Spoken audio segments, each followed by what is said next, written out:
Making mayonnaise from scratch is kind of magical. 1 minute it's egg and vinegar, and then it transforms into something creamy and spreadable in under 2 minutes.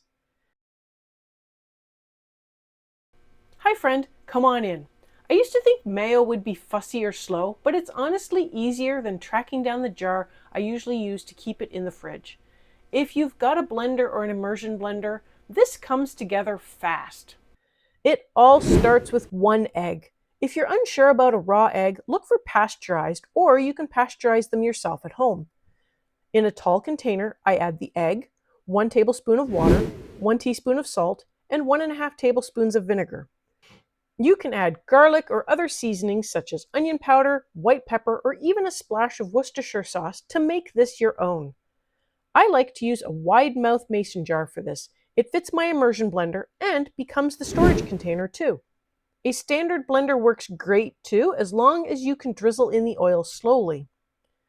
Once everything's in, I give the egg a quick mix just to break it up, then begin streaming in 1.5 cups of a neutral oil while blending. Light olive oil works beautifully, but you can also use any neutral cooking oil you have on hand. Avoid extra virgin olive oil. It can make your mayo taste bitter. This is an emulsion, which is simply a mixture of two liquids that normally can't be combined like oil and water. When all the oil is incorporated and you don't see any slick on top, it's done. Thick, creamy, and ready to go, or refrigerate for later use.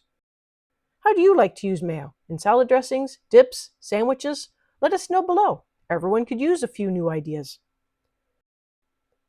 I've used this in creamy pasta salad dressings, but I also love it for simple bacon and tomato sandwiches. It adds just the right richness and a little tang. If you like seeing how to make pantry staples, consider subscribing.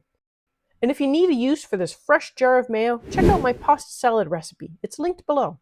Thanks for hanging out with me today.